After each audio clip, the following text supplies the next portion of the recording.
10월 14일 비트코인 시황, 확장형 패턴과 시장 분석 시작하겠습니다.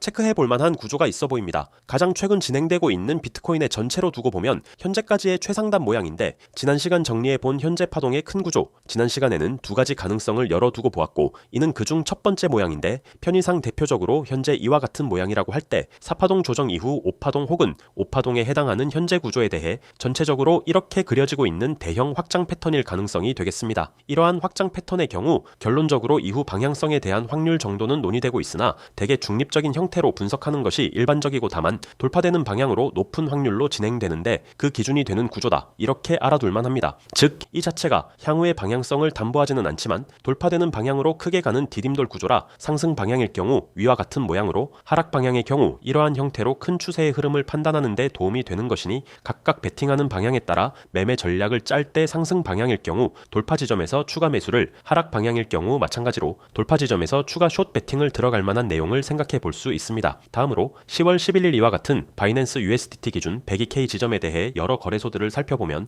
아직 해결되지 못한 거래소 간 저점의 편차가 크게 있는 문제가 있습니다. 물론 거래량으로 보면 압도적으로 바이낸스 USDT가 높기 때문에 이를 거래와 지표의 표준으로 삼고 분석 진행하는 것이 무리가 없겠으나, 그래도 대형 거래소들로 통칭되고 있는 몇몇 회사들을 볼 때 위와 같이 코인베이스는 107K, 영향력이 크다고 보기엔 어려우나 역사로서는 가장 오래된 거래소라 볼만한 비트스탬프는 가장 격차가 많이 나서 109K, 마찬가지로 현재 영향력은 적은 편이나 오래되었고 꾸준하다고 볼 수 있는 비트파이넥스의 경우 103K 정도로 바이낸스와 근접, 바이빗의 경우 바이낸스와 거의 동일한 102K, OKX 거래소의 경우 가장 낮은 101 1500불을 기록하는 등 현재 최근 폭락에 따른 저점이 유의미한 차이를 기록하면서 서로 차이가 큰 편이 됩니다. 특히 101.5K와 109K라는 수치는 8500불 원화 환산하게 되면 두 거래소의 비트코인 저점이 1200만원 차이가 난다는 이야기가 되기 때문에, 이는 거래소별 가격의 차이만큼 시장이 아직 불안정하고, 또한 그만큼 변동성 역시 터진 이후 증가하는 추세로 생각해 볼 수 있는 대목이 됩니다. 실시간 비트코인의 달러 리스트를 보면 실시간 가격대가 이렇게 되는데, 현재까지도 이때의 저점 차이에 따른 가격 불안정성이 이어져 거래소별 가격 동기화는 완전히 이루어지지 못한 상황을 확인해 볼 수 있습니다. 이 대목에서 알 수 있는 것은 앞으로 거래소별 가격은 동기화되어진다. 그리고 가장 가능성이 높은 것은 바이낸스를 중심으로 하여 나머지 거래소들이 따라오는 형태, 즉 현 시세로는 다소 낮은 편에 속하는 바이낸스의 가격대를 따라 그보다 낮은 거래소는 올라가고 높은 거래소는 내려오면서 맞춰지니, 타 거래소를 이용하는 상황이시라면 반드시 바이낸스와의 가격 격차를 확인할 필요가 있다는 점이 중요 포인트가 되겠습니다. 차트로 돌아와 지난 시간 위와 같은 형태의 그림이 있었습니다. 플랫의 10파동에서 임펄스가 나오려면 위와 같은 모양이 되는데, 그 중에서도 102K를 아래로 깨지 않고 절단이 나올 때의 예시가 됩니다. 그런데 그 사이 진행된 상황을 보면 현재 이렇게 극단적으로 길게 나온 102K까지의 3파동 오버슈팅 때문에, 마찬가지로 극단적으로 짧게 5파동이 나오면서 절단이 일어난 상황일 가능성도 함께 고려해 봐야 됩니다. 해당 그림이라면 하락파동이 끝났기 때문에 하락파동이 끝나고 바닥에서 임펄스가 이렇게 나오면서 현재 플랫 조정이 진행 중으로 볼만합니다. 첫 반등에 대한 조정이기 때문에 일반적으로 깊을 수 있는데, 현재 그림으로는 0.618 이상 충분히 되돌리고 수렴하거나 다시 올라가는 형태를 고려해 볼만합니다. 이는 극단적인 3파동과 극단적인 5파동 절단의 모양일 때 열어둘 만한 가능성인데, 일반적으로는 여전히 다음처럼 거래소별로 다르게 찍혀서 현재 혼선이 있으나, 기본적으로 102K를 기준으로 하는 바닥 구간의 근처까지 내려온다가 일반적 매수 구간이 되고, 이러한 초대형 확장형 패턴에 준하는 모양으로 진행될 때 삼각형으로 따지면 2파동이 된대, 이러한 구조는 파동이 진행될수록 가장 길고 변동성이 증가하고 볼륨 역시 증가하면서 크고 복잡한 형태로 진행되기 때문에 매수나 매도 관점 모두 다 핵심적 상단, 그리고 핵심적 하단에서 치열한 공방이 일어나서 매매에